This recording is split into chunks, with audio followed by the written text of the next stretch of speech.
Sanibonani bafethu. Hey. Akusala le guys. Ngisho ubuthongo nje abusehli kahle. Bafethu be-IFP. Siyazi ukuthi vele nisiqolile nikwenzile kwenzile. Ibhlungu lento enenza kuthini? Yazi ukuthi lento ayisahlekisi at all. Ayisahlekisi at all. Kade ngibuka nje icabinet kaThamintuli lo ozilethile. Ayikho ngisho yodwa member ye-MK efakiwe. Wake waphucwa into yakho wangashiyelwa ngisho isicoco esincane sento. Kuthiwa-ke wena bamba lokho. Bayabelana. Ibhlungu lento abayenzayo. And they know ukuthi asinamandla okuzilwela, asinamandla okwenzani. Konke lokho abakwenzayo kubona kuhle, kubona kuzo angazi. And the worst thing ukuthi as much as uThamintuli premier, akanawo amandla. Noma ngathiwa siyayithanda okay sithi okay kulungileke sizoyisupporta ku-IFP ngoba vele sebekwenzile lo bakwenze. Akanawo amandla ukuthi angathatha izinqumo engazange ezidiscuss ne-ANC ne-DA. And at the end of the day, abantu be-IFP they are very happy bathi bona they are right, ba-right. Yazi ukuthi uNkulunkulu akathule ngoba esilima. Bake bathi abakhuluma bathi noma ethule kodwa impendulo usuke nayo. Lento ibuhlungu lento esenziwe i-IFP.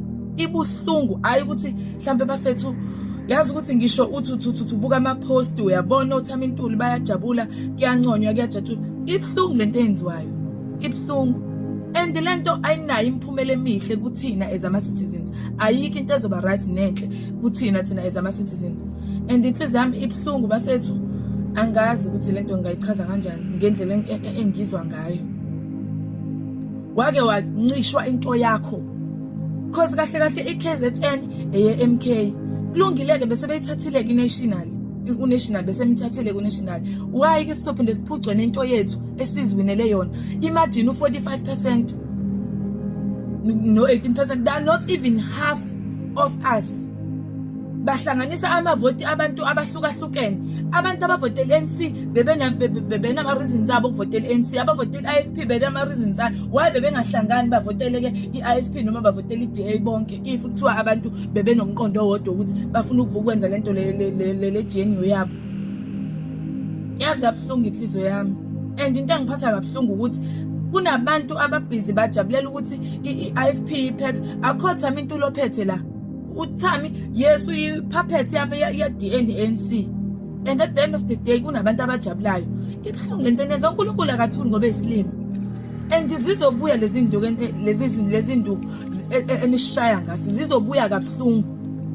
And ibhlungu ke lento ngoba kube sekuthinta ngisho abantu abangenzeli lutho nabantu abangenacala.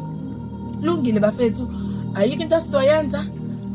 Yes simthembile uNcamalala naye uyalwa ngendlela yakhe kodwa saze saqhashaza. Yazi ukuthi I was thinking of iZimbabwe. Abantu baseZimbabwe abavelanga basuke emazweni abo kwakukuhle kumnandi. Njobani babona begcwele la. Ingoba nabo inkinga zasemazweni abo ziyabahlula izinkinga zingaphezulu kwabo. And lento bathi abantu bazoba right. Bazobe besebenza bebe right, betshontsha lapha bedla imali.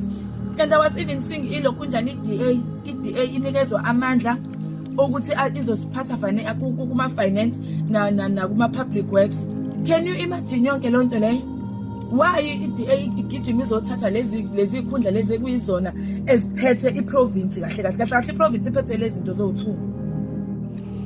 Iphukuphuku zo-IFP zizothatha education no health yonke lonto engenamsebenzi walutho. Because even if bangaba ama-ministers lapho abakwazi ukuthatha izinqumo bengazange badlule kuyona iDA ne-ANC.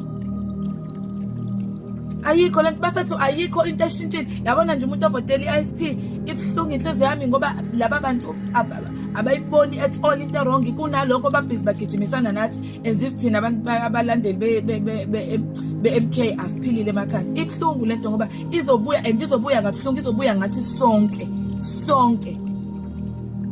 Kulungile bafethu ithatheni iprovince kulungile ithatheni but uNkulunkulu akathuli uyabuka.